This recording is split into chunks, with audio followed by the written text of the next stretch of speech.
sorry ပါဗျအိမ်မှာနာရေးရှိနေလို့ကျွန်တော်တစ်လားလောက်ပျောက်နေခဲ့တယ်အခုဗီဒီယိုတွေပြန်ရိုက်ဖို့လုပ်တဲ့အခါကျတော့ကင်မရာရှေ့ကိုပြန်လာဖို့လုပ်တဲ့အခါကျတော့တော်တော်လေးကိုခက်ခဲနေတာတွေ့ရတယ်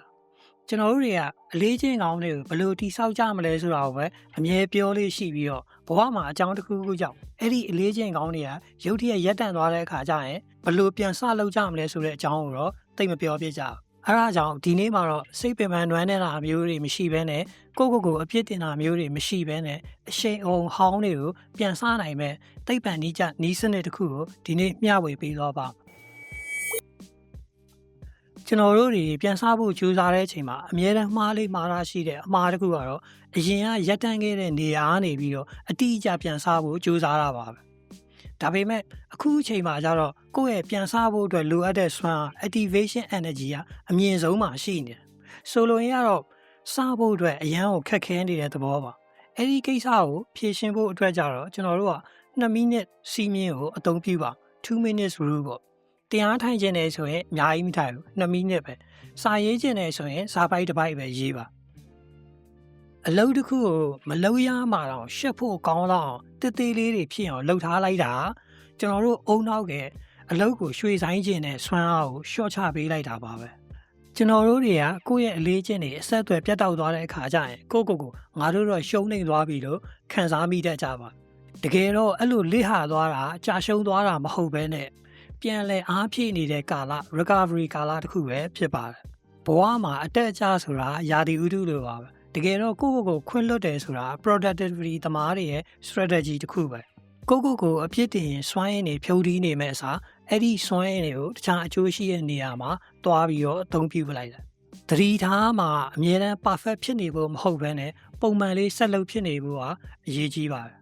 ဒါပေမဲ့ကျွန်တော်တို့အုံနောက်ကပတ်ဝန်းကျင်ကပေးတဲ့ signal တွေအချက်ပြမှုတွေနဲ့ပတ်သက်လာရင်အရန်ကိုအကဲဆက်ပါ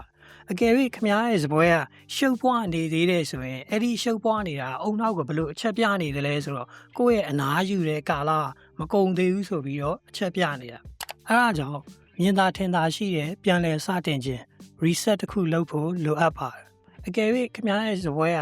ရှုပ်ပွားနေတယ်ဆိုရင်15မိနစ်လောက်အချိန်ပေးပြီးတော့အဲ့ဒီအလုပ်စပွဲလေးကိုရှင်းလင်းလိုက်တာမျိုး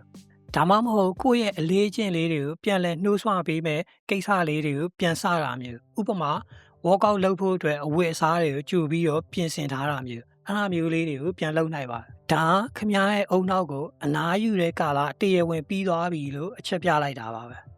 နောက်ဆုံးတစ်ခုအနေနဲ့ကတော့အောင်မြင်နိုင်ခြေကိုနှစ်ဆတိုးပေးနိုင်တယ်ဆိုတဲ့နည်းလမ်းတစ်ခုကိုသုံးပါမယ်အဲ့ဒါကတော့ကြိုတင်ပြင်ဆင်ထားသောရည်ရွယ်ချက် implementation intention ပဲဖြစ်ပါတယ်မရေရာတဲ့ပန်းတိုင်းတစ်ခုကိုတတ်မှတ်မဲ့စာအကယ်၍ဒီလိုဆိုရင်ဒါကိုလုပ်မယ်ဆိုတဲ့ဆက်ဆက်မှုကိုအသုံးပြုပါအကယ်၍မနက်9နာရီမှာစာရေးပွဲမှာရှိနေတယ်ဆိုရင်2မိနစ်စာရေးမယ်အဲ့လိုမျိုးပေါ့ကိုယ့်ရဲ့ goal ကိုအဲ့လိုချထားဒါစုပ်ပြတ်ချက်ချရတဲ့လုပ်ငန်းစဉ်ကိုအလိုလျောက်ဖြစ်သွားစေတဲ့အတွက်တခုခုလုပ်ဖို့အတွက်ဆိုရင် motivation ရှိလာတဲ့အချိန်ထိစောင့်နေကြမလို့တော့ပါ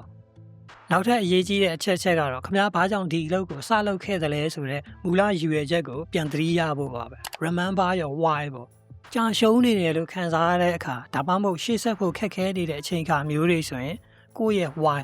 မူလရည်ရွယ်ချက်ကိုပြန်ပြီးတော့သတိရလိုက်ပါ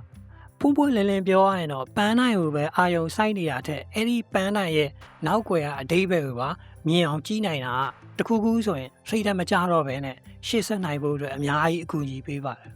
ကျွန်တော်တို့ရဲ့ goal ကပြီးပြည့်စုံဖို့မဟုတ်ပါဘူးပြန်လည်စတင်နိုင်ဖို့ပဲဖြစ်ပါတယ်ခမားစီမှာပြန်စားဖို့အတွက်ခက်ခဲနေတဲ့အလေးအကျင့်တွေကိစ္စရက်တွေရှိလားရှိရင် comment မှာရေးပေးခဲ့ပါကျွန်တော်စောင့်ဆိုင်ပေးခဲ့လို့ကျေးဇူးတင်ပါတယ်တိုးတက်ဖို့အတွက်အားလုံးအတူတူကြိုးစားကြရအောင် Thank you for watching